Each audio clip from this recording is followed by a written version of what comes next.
ও মারে, এটা তো আমার শার্টটা একদম চাইপা ধরে রাখছে।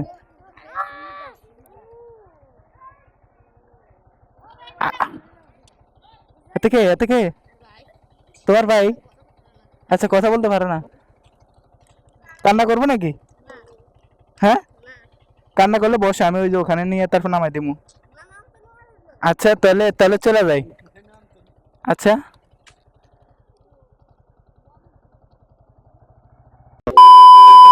গুণি কই গুণি? বাতাস আসেনি?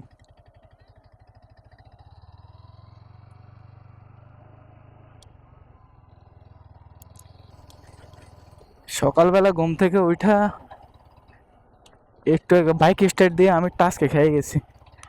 কারণ গতকাল দেখলাম যে 3 দাগ তেল, কিন্তু বাইক স্টার্ট করার পরে দেখলাম যে 1 দাগ তেল। আমি ভাবলাম তেল আবার রাতে রাতে 2 দাগ কমে গেছে নাকি, কিন্তু না, এখন দেখতেছি না 3 দাগে আছে। তেলের সংকটের জন্য বেশি বের হই না। বেশি বের হয় না বলতে হালকা পাতলা আশপাশে ঘোরাঘুরি করি। মানে লং ট্যুর দেওয়ার প্ল্যান আছে, ওরকম লং ট্যুর দিচ্ছি না এখন। কারণ তেলের সমস্যা তো। তো তেলের সমস্যাটা যখন ঠিক হয়ে যাবে তখন লং ট্যুর দিব ইনশাল্লাহ। ফরিদ হোসেন, মোবাইল আছে? মোবাইল চালাও।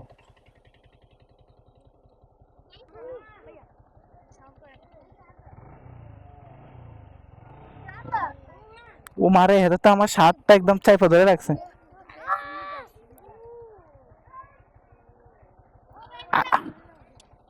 এতে কে, এতে কে? তোমার ভাই? আচ্ছা, কথা বলতে পারে না?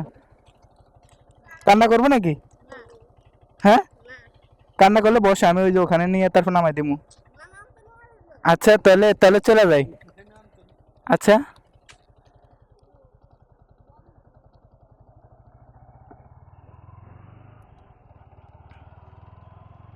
তো ছোট একটা বাচ্চা আমার হুন্ডাতে উঠছিল। বললাম যে ও নামতেছে না, বললাম যে তুমি আমার হুন্ডাতে বসো, তোমার একটু সামনে নিয়ে নামাই দিই। তো ওর বড় ভাই পাশে, ও বলতেছে যে মানে ও কথা বলতে পারে না, তো যদি উঠে তাহলে নামবে না আর পরবর্তীতে।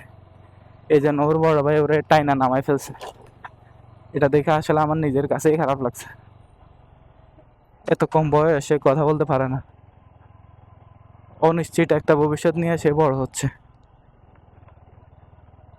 বাসার মধ্যে বসে ছিলাম কিছুক্ষণ, কাজ করতেছিলাম টুকিটাকি এডিটিং এর।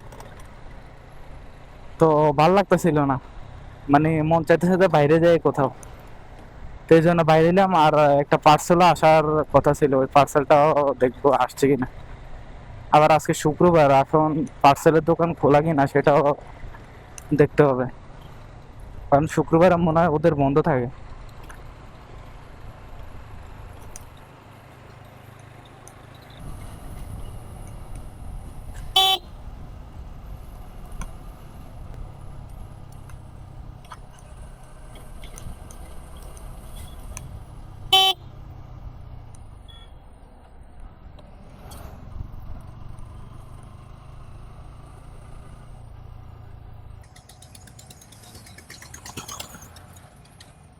তেলের পাম্পে বিশাল সিরিয়াল, এই জন্য আর পাম্পে যাব না।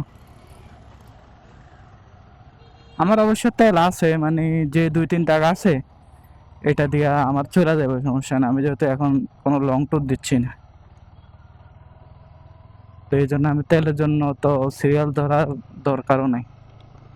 অনেকে আছে তেল ফুল, দেখা গেছে 1 দাগ কমে গেছে, এরপর আবার এসে পাম্পের সিরিয়ালে দাঁড়ায়। আমি ওরকম করব না। যে লোক আগে 100 টাকার তেল কিনতো না, সেই লোক এখন 1000 টাকার তেল কেনার জন্য সিরিয়ালে দাঁড়ায়।